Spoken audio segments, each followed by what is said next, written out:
Hey guys, welcome back to the PRSÜT Podcast. This is episode number 5, and today we have a super special, inspiring guest on today. And honestly, this episode kind of gave me the idea and inspired me to start this podcast truly, because I wanted to capture your story, which we'll get into in a little bit, but I didn't know how to capture it. I've tried to do the testimony stories where I follow you a day in the life. I've tried to take videos of you progressing throughout the time you've been here.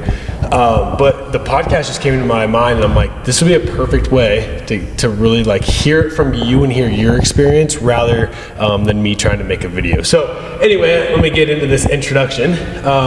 Today on the PRSÜT Podcast, we're excited to sit down with Kevin Zock. Kevin is 63 years old, has been married to his wife for over 40 years, and is a proud father of 3 children and grandfather to 4 grandkids.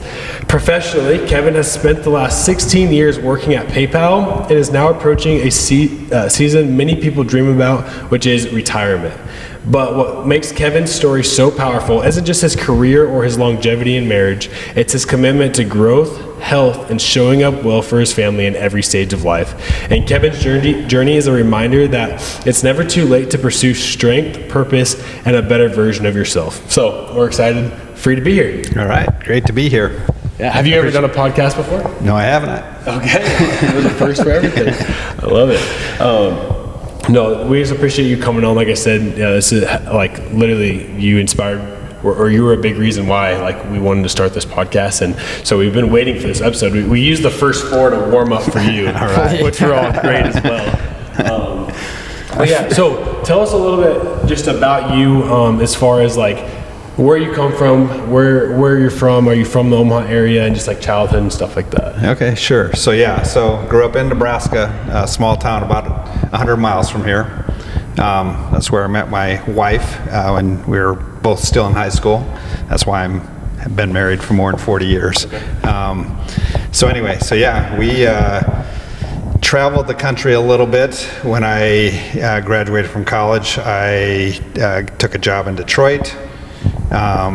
And then was there for a couple of years, transferred down to Dallas for a couple of years, and then when our oldest son Jake was born, 1989, we decided it was time to move back closer to the rest of our family. So we moved back to Omaha then. So very cool. And we can just talk about actually, I'm gonna wait. I was gonna say talk about Jake and how we got into this, but we'll wait a little bit. So you moved back to Omaha, and at this time you have one kiddo. Yeah. Right. And were you working at PayPal at that time? No. Okay. No. So I started out with a small company, and then since being in Omaha, PayPal is probably the 4th company I've worked for. Okay. So. It's the longest, but longer than any of the others, but yeah. And you must have felt like Omaha was a good place to stay. Sure. For sure. What was the small town that you grew up in? Humphrey. So northeast Nebraska. Okay. Very nice. Okay, so come from there. Now, growing up and stuff, did you play sports? Did you do physical activity? What was that like for you? I played sports, football, basketball. I was on the track team. I always say part of it was not because I loved the sports, but because our school was so small, they would take anybody they could get. And so, I did play sports, but it was nothing that, I was a super athlete or anything. Yeah, but you surrounded yourself in those sports. Yeah. That's cool. And that's what I love about small towns too, is you do just get to do all the sports, especially I don't know, I feel like now kids are getting more they're only doing one sport and specializing in it, and they're just missing out on all the seasons and everything, which kind of stinks. But was that a big thing when you were in high school? Or I think I just missed that, but when I was in Gretna, it was Class B. I think there was 1,500 people at the time. I remember driving to school and seeing the Gretna sign with the population, and it was 1,500. And we played every sport, every season or whatever. But I think I just missed that. Kids are just crazy nowadays. Yeah. Getting super specialized, and I think they're doing too much, but that's just me. Okay. Definitely. Everyone's got a different opinion there, but yeah, I don't know. That's probably why I'm not. I agree with you. But That's why I'm not a professional athlete. yeah, that's right. That's why you probably have to these days to become a professional athlete. No, that's good. So, so you had some athletic, experience playing sports. Were you involved in the weight room? Was that a thing? Like, I need a lift to play a sport, or you just go play? Yeah, just went and played. And we did have a weight room, but our weight room was not even as nice as what you've got here. Right. So, we lifted weights, but nothing serious, just a little bit in the off season, just to get some strength. Did you, when you, let's say you had Jake, you had one kid, you moved to Omaha, was fitness a thing? Did you I'm trying to figure out, this is crazy, because I was born in 2000, so I always wonder, truly, I'm not even trying to make a joke, I truly always wonder, in the 90s, was health and fitness how it is today a thing? I know people, there was the bodybuilding, the 90s was a big bodybuilding era, maybe even the 80s, I don't really know. But people nowadays, a lot of people are focusing on their health and realizing oh my gosh, I can't eat the way I'm eating, I can't not do anything. Was that normal then, or is that a new thing? I would say I didn't recognize it as being a big thing. There wasn't a lot of I wasn't exposed to a lot of health conscious individuals who were just that it was a thing, really. Yeah. I mean, we were parents, kind of like Tyler said. Once you have kids, you'll have all sorts of distractions, and you're raising your kids as your primary focus, and keeping your career going and stuff. So just kind of I don't think it's like it is now. I think there's even more emphasis. Do you remember Taibo, the kickboxing videos? I think the 90s was people were trying to find the best fitness out there, so something would come out and then everybody would gravitate towards it, and then something else would come out, everybody would gravitate towards that. That's what I remember from the 90s, but it doesn't, right, nowadays it seems pretty normal. Almost everybody in my world, I guess, seems to do some type of fitness, or there's so much out there on social media. The hard thing now is, what do you believe and what do you not believe? You hear carnivore is the best, and then you hear plant-based diet's the best, and then you hear eating it's there's so many opinions and so many things out there now. That's what's hard. But I guess the big thing is if people are paying attention to what they're eating and actually trying to eat clean ingredients, whatever way it is, I think that's the ultimate goal. Yep.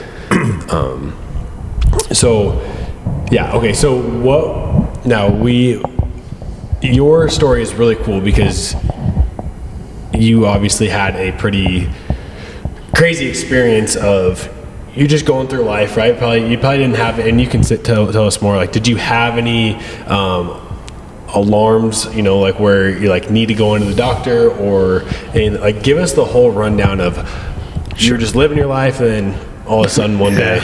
Yeah. So, and I'll try to keep this short, but again, coming back to Nebraska, raising family and so forth is probably when things started getting probably the worst for me in terms of my health. And it was probably so gradual that I didn't notice it. So for a number of years, I knew I was getting heavier, but I always thought, well, there's a lot of other people that are a lot heavier than I am, so I'm not, whatever. I was maybe somewhat in denial. And there were a couple instances where I tried, one year we did LA Fitness, which was probably not even around anymore, but it was basically not LA Fitness, anyway, I'm not exactly sure what the name of it was, LA something. And it was basically a diet thing. You go on and they basically say, this is what you can eat, and this is what you can't eat, and this is the only thing you can eat.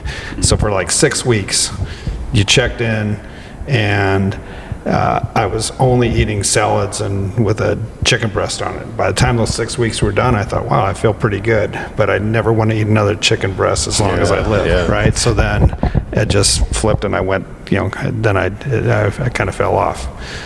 You mentioned Taibo. A few, maybe 7, 8, 9 years ago, I did kickboxing through Farrell's, local here in town. And again, it was a 6 or 8 week thing, and just really focused on it and lost a bunch of weight and was feeling really good. As soon as it was over, I, kind of got back to my old habits and so forth. So it wasn't for a lack of, especially my wife, but Jake and other kids, or my other kids, like encouraging me to stay in shape or get in better shape. But again, I kind of felt like I was in denial. I wasn't so bad, but I would kind of go up and down a little bit. What happened then? So that was over the course of, last 30 years or so. And then last year, I went in just for a routine physical exam, and my blood pressure was high. And it was the first time I've ever had any sort of high blood pressure, and they did the reading twice, and I said, yep, it's high. So they had me do a check for 2 to 3 weeks, just every day, take blood pressure myself and record it. By the time I was, done after that 3 weeks, he said basically, yeah, you have high blood pressure. The doctor I had at that time, I've since switched, didn't say, there was anything really to do about it. Just we'll kind of monitor it. But I did. I was aware of a thing called a coronary artery calcium scan. And it was actually Jake that had mentioned that to me probably a few months before I actually even went into the doctor at all. And he said, I've read about this thing. Maybe it's something you should do. Take this test. And he had just kind of read some good things about it. And again, looking out for my health, he was recommending that I talk to my doctor about it. And so I did. I mentioned it to my doctor, and the doctor kind of downplayed it. But then I basically said, well, I'd like to do it anyway. So I did, and that was kind of like my aha moment, because I did this scan, and of course nowadays I get results back before a doctor even has a chance to look at them, right? I can see them.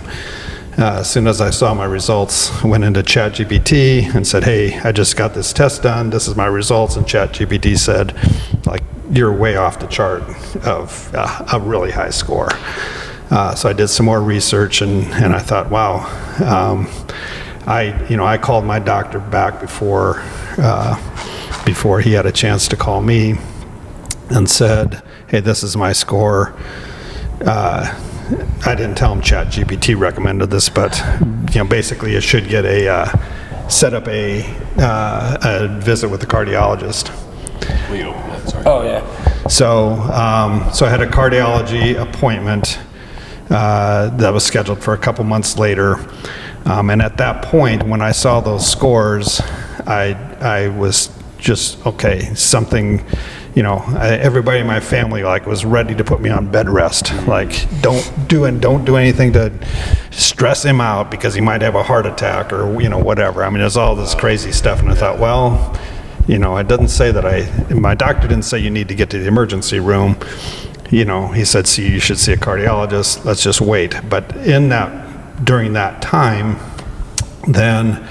I started really thinking, okay, I've got to get healthy. Again, ChatGPT is kind of saying, well, you should be doing this stuff to help alleviate, further risk or whatever.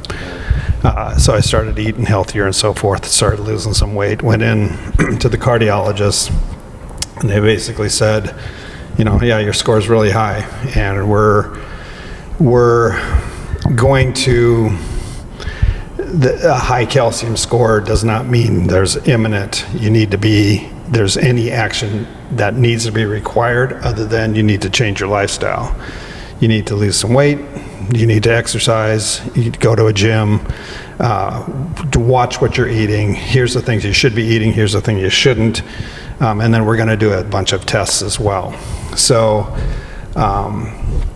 So I went in and I did a number of tests. I did some echocardiograms and some a sleep test and a stress test, and I ended up wearing a heart monitor for a couple of weeks throughout this period of time. And at the same time, I kind of had a jump start on eating better and starting to lose weight and kind of getting control of some things. And went into the cardiologist, and they said, well, yep, we're going to do all these tests.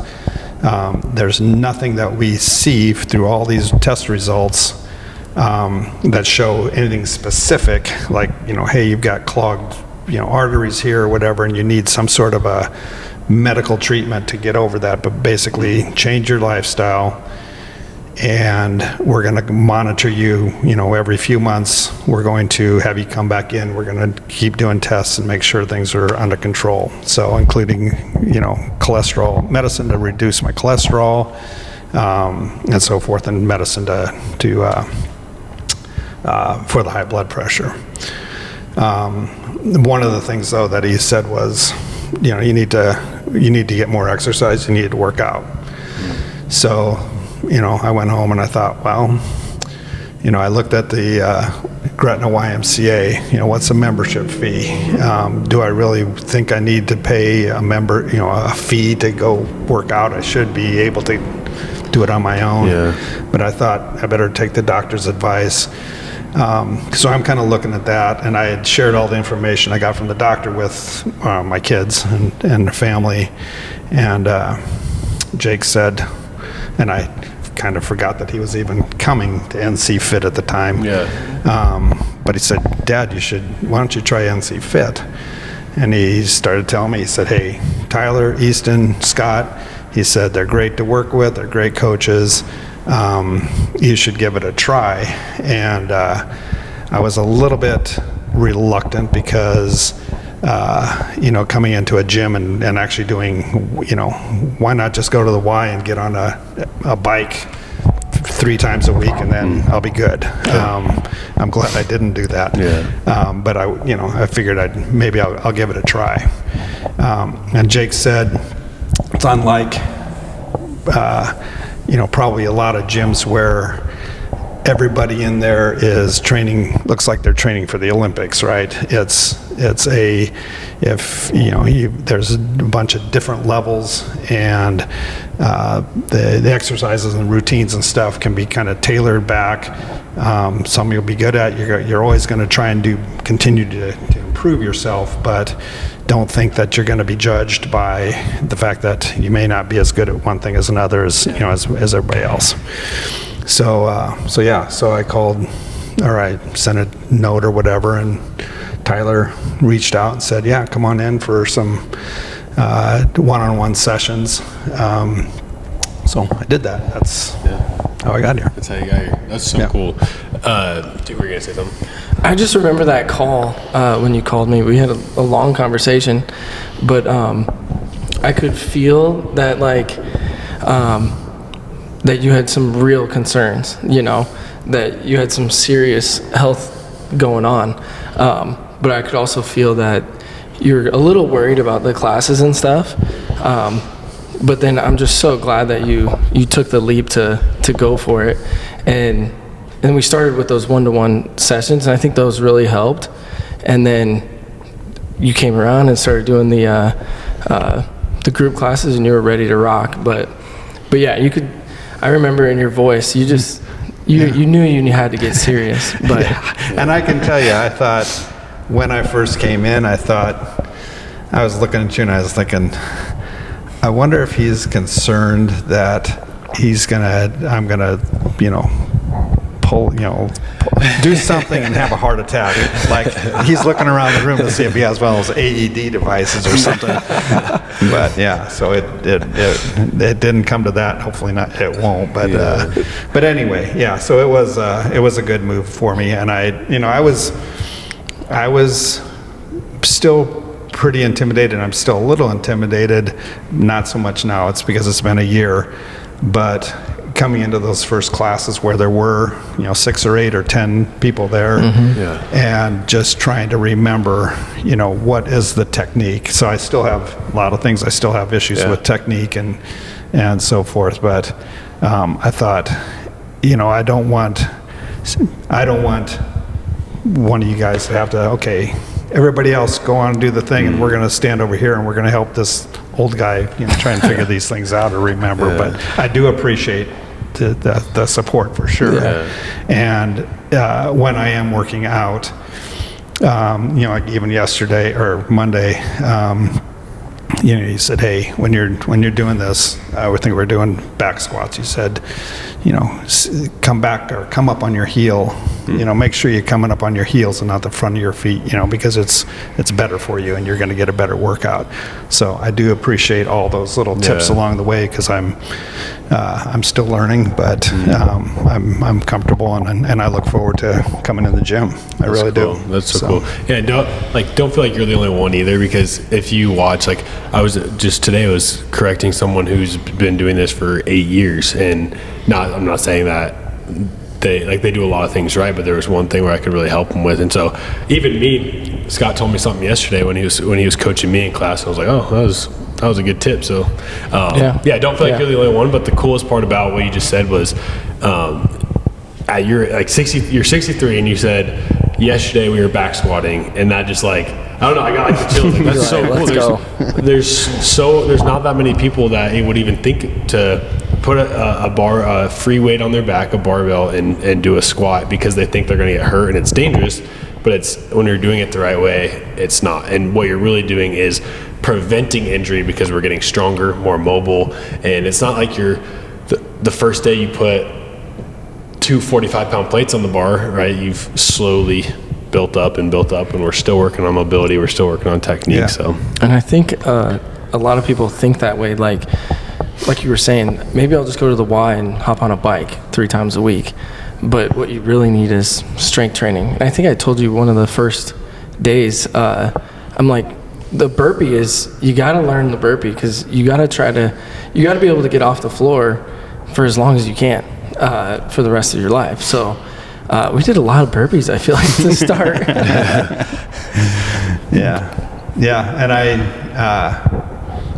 And for sure I've noticed a difference for in general, and and my wife will say it a lot, getting down on the floor. She said, a year ago or a year and a half ago, you wouldn't have been down on the floor playing with the grandkids like you are now. And so she appreciates it every time I get down and we're wrestling or whatever, playing Legos or whatever. And she's this has been a benefit. My health improvement's been a benefit to, I think, my whole family. So that's honestly when we started this thing, we said we want people to live life to the full. We want them to thrive, and so that they can play with their grandkids someday. We would always say that, you don't really think about it, but it's like you are a living testimony to that. Yeah. And so, that's so cool. One of the questions I had was, what was harder for you? Was it coming in the gym and doing the workouts? Was that piece harder, or was it harder outside of the gym, making sure you're not snacking on processed foods, and eating the right things? I would say it was probably harder coming in the gym, and it's because when I had that scare, and a lot of people have asked me, how'd you lose so much weight, or whatever, because they knew me before and now, and I say, one trip to the cardiologist, right?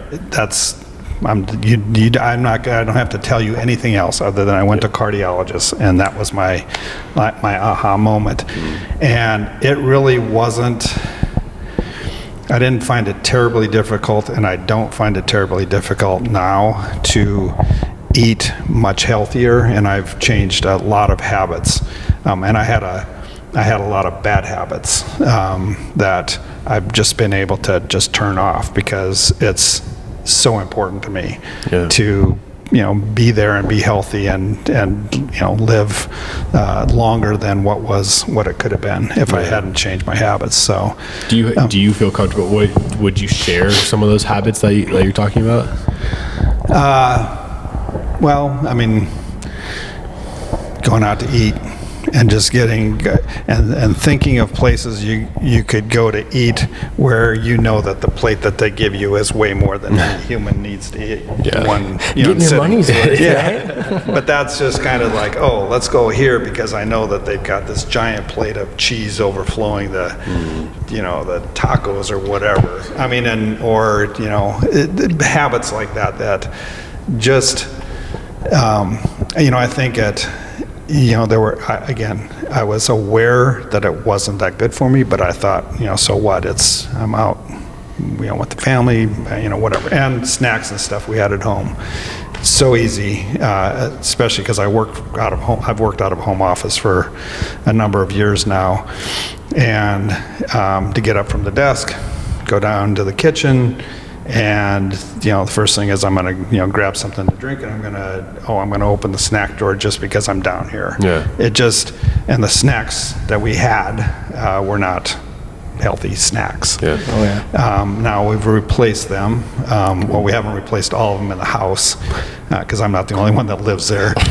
But we do have a separate one where it's a pantry or whatever where there's stuff that I know is healthier, but I don't ever. Early on, I would open up the door to the other one, and I'd look and I think, what could I just have out of here that nobody would miss if I had it? I thought, you know what, that's stupid. That's a stupid thought. Shut the door, go grab something that was a little bit healthier. Examples of things that I'd have, cherry tomatoes. I always, whenever we go to Costco, get a thing of the medley of cherry tomatoes, and if I go down and think, out of habit, I want to just grab something, I can grab a handful of cherry tomatoes, and I think they taste so good, and I can eat those, and then I can just walk out and say, okay, I've had my snack. Yeah, that's great. So where did like your that. Go ahead. Sorry, where did your nutrition education come from? Just trial and error, or well, some of it I learned along. Like when I went to Farrell's, I learned a lot about nutrition then, and I was following some decent habits for that period of time where I was in their 10-week course. And I think some of those things that I learned there, I've always known them. And then, like when I went to the cardiologist, he basically said, don't do this, don't eat that, don't eat that, eat this, eat this, eat this, eat this. Yeah. And so a lot of it, I kind of get from either ChatGPT or I get from the internet, whatever, the healthy things to eat and make healthy choices. But having that scare is what really holds you accountable to it. Yeah, and it's really, your original question was what was harder, coming to the gym. It would seem like coming to the gym would probably be easier, but for me, eating is, I've always eaten, right? So I've always had habits. Yeah. But I didn't work out all the time. So it was just a matter of mind over matter, essentially. Yeah. I think one of the things that stuck out to me, what you were saying, is this was a while back in the conversation, but you were talking about the 6-week challenge or the 10-week something, and you would go up, have really good habits, and then kind of go back to the old ways. And then since joining the gym a year ago, it's now you're trying to make it a lifestyle. So there's a difference between just doing it and getting a quick fix, and then completely changing your lifestyle and just making it a full circle. Workouts, sleep, recovery, nutrition. I don't know if you want to talk about the difference between just a little bit of challenges and then going or diving headfirst into truly making it a lifestyle. Yeah. I mean, it was. I've realized that and this happened probably when I turned 60. So before I even went in and had all these tests done and stuff. When I turned 60, I thought, you know what? I'm at that point. No other decade change in my life ever had any impact. 40, 50, 30, whatever, it didn't matter to me. When I turned 60, I thought, there is an end to my life coming. And now I think about that all the time. Like, why do I want to, why is this so important to me? Because I'm now consciously thinking about the end, and I have so much I want to do yet that I want to maximize that, right? It's not, I've just got, I mentioned the grandkids. I thought, okay, if I can live 30 years, if I can live another 30 years, if I could actually live to 90, this would be the age of those kids. I mean, those kids would now be the age of their parents, in some cases. Some would be a little bit younger. But I thought, by then, I'll be ready to go. I'll know that they've been taken care of. I'll get to see what they've accomplished and so forth, and I know that they're all going to succeed and stuff. But it's way different. My dad died of cancer when Jake was only 6, I think. So my daughter, he was maybe 7. My daughter was probably 5, and let's say Jake was 6. My daughter was 3. My youngest son was probably 2. They know very little of their grandpa. They don't remember very little. Jake remembers some, Carrie remembers not much, and Josh remembers nothing. And I thought my grandpa was such a great guy, and it's just too bad that his grandkids, or my kids, didn't get a chance to know him very well.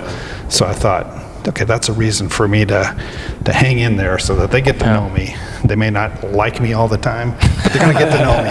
They're going to get to know what I stand for and what I think is important, and hopefully I can be a good example for them. So and not only just making it to 90 or whatever, 95, whatever it is, but doing it in a healthy way and thriving at that age rather than like, for my grandpa, I think, he was like 90, high 90s, and his last 10 years was not pleasant because he was super active, but he just didn't take care of himself, and so he just kind of sat in a chair for 10 years, which is unfortunate. But then his wife, she lived till I think 100, and she ate really healthy and had a really great last 10 years, so, and really good life. But yeah, no, it's so cool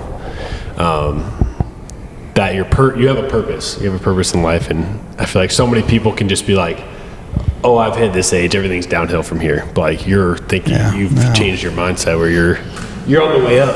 Yeah. He's PRing lifts. You got tons of PR to accomplish. Is there any specific goals that, whether it's fitness goals or life goals, that you can think of? I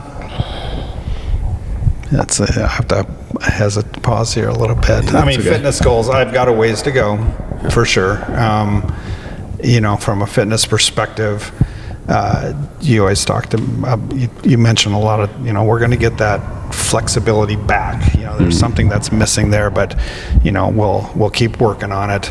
I do have, still some additional weight I can lose.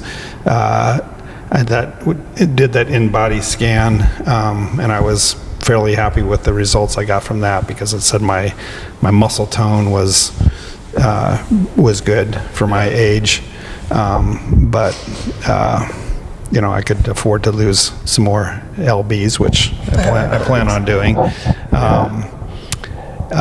From a life perspective, a lot of people look forward to retirement, I think, because they want to travel the world, or they want to do all these crazy things. And we've got where we live, you're familiar with where we live, I don't have the desire to retire so that I can go travel elsewhere, because we live in a pretty nice place in terms of what we've done with the farmhouse and the stuff that the acreage we built up. but we have programs and stuff out there that I look forward to being a bigger part of, that while I'm working, I don't have as much time to devote to it. So, and tell us a little bit about the programs that you run out there. Sure. So, youngest son is 31, lives with us, and has intellectual disabilities. So when we moved out to where we're at, it was kind of a big open campus. There was a farmhouse, and that was basically it. We've since added some animals and, turned it actually into a farm, and building and so forth. We built it with the intention of serving disabled groups. So we have groups that come out during the week and spend time out there and enjoy our animals and stuff, and kind of help us with, they come out to do volunteer work. So we have them, who help water flowers and landscaping and stuff like that. But I always feel like there's more we could do with what we've got.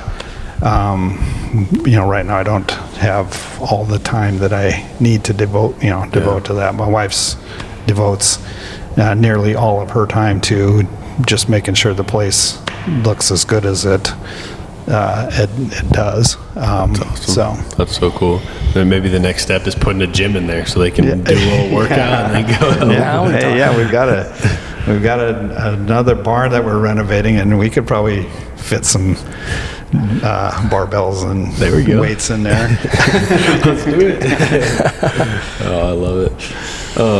Did you have anything specific that, I got one more question, but I was going to wait till the end. Do you have anything specific that you wanted to ask or bring up? Gosh, it was just on the tip of my tongue, but I think I forgot. It was about, dang it, no, lost it. It's okay. Okay, well, if there was somebody listening to this that was, whether they're your age or not, or somebody that's at a point in their life where they're like, I don't feel like doing anything, or I'm healthy, or I'm good, like, what piece of advice, how would you encourage them, whether it's coming in here or it's not even about PRSÜT, right? The point and the purpose of like starting this podcast and having you on and hearing your story is for people to make changes in their lives so that they can become healthier and we can become a healthier world. And how would you encourage somebody? Yeah, I mean, I would say it's, first of all, it'd be probably hard for me personally to convince anybody that they should do what I went through. Like, you're overweight. For me personally, just to convince them that you're overweight, you need to get in shape. Because, my wife and my kids had told me that, and I kind of, again, was in this state of denial. I didn't really listen and to them, unfortunately. I waited till a doctor said, hey, you're at a high risk of having a heart attack if you don't do something. So I don't know that I could tell any individual or motivate anybody personally, just say, hey, because Kevin said it, I'm gonna do this. But I would say it is well worth it if you have a purpose and you want to maximize. I mean, I feel so much better just physically on a daily basis, ability to get up and get around and move around and so forth. There are so many benefits to everything, the weight loss and the working out, that it's hard to measure them. But it gives me much more hope that I will live till I'm 80 or 85 instead of 70 or 75. And if that's what's of value to you, if you have a purpose and you want to be there for your kids or grandkids, then try it out. If I can do it, anybody can do it. Really, is the way I feel. Yeah, no, it's great. Yeah, it's just like not everyone's going to have your journey, but it's starting, and we don't ever want to get to the point where we have that doctor's appointment or that doctor's call that, you probably wish you didn't either, right? But the best part about it is you took it the right way and changed your mindset, and look where you're at now, and you're continuing to improve, which is really cool. So I remembered. So what can you tell us about how the doctor, you came in, started working out, started to eat right, and then tell us what the doctor was saying, like once he started to see your follow-up checkups and your seeing everything improve. Because I remember you saying something like the doctor was like, whatever you're doing, just keep doing it. Yeah. Yep. Yeah, it's a good question, because that is what's being said. Because my cholesterol's way down, and I don't think it's just because of the medicine. I think it's just change of diet and so forth. Every time I go in, they're asking, do you have these symptoms? Are you any of these things? Because and all the test results, they've tried about everything. And last week, actually, I had a cardiac MRI, which was maybe one of the last tests they'll do. But every time I go in, and whatever results they're looking at, they're saying, just keep doing what you're doing. You're on a good maintenance plan, and none of the scans, none of the tests I've done have pointed out anything that says, okay, this is where the problem is, and this is what we need to take some sort of a surgical response to it or whatever, or a pacemaker or anything like that. So again, it's whatever you're doing, keep doing it. The MRI was supposed to be the big one. Like I said, that just got the results back from that. And the doctor said, yeah, we don't see anything with the calcium. We don't see anything that's negatively impacted. So I think in part it's the diet, some of it's a medication, but I'm kind of changing physiologically some things that are preventing it for sure from getting any worse than it is.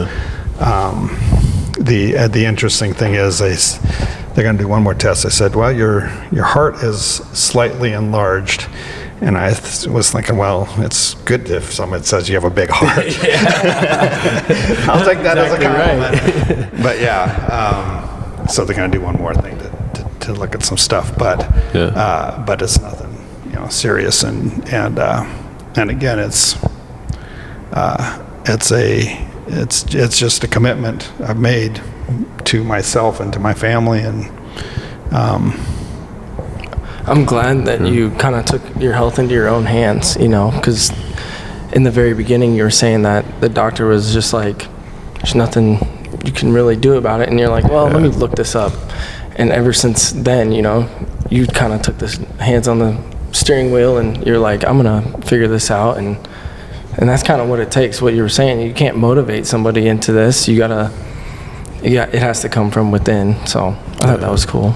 Yeah, it's inspiring, and you've done it, and you're continuing to do it, and I'm excited to see what the results that you continue to get and the PRs you continue to get. And so we're grateful for you just sharing your story and you being here and showing up every day and trusting us here at PRSÜT. It's probably hard to trust that at the time. The first time I probably met, I was probably 23 or 24, but so.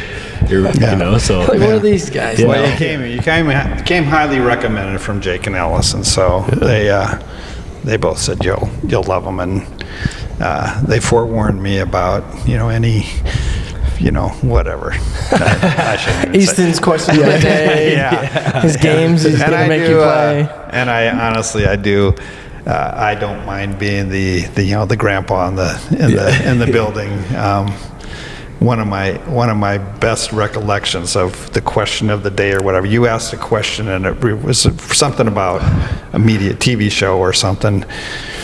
And I mentioned something to this group of everybody who's mid-20s to 40 or whatever that's in the room.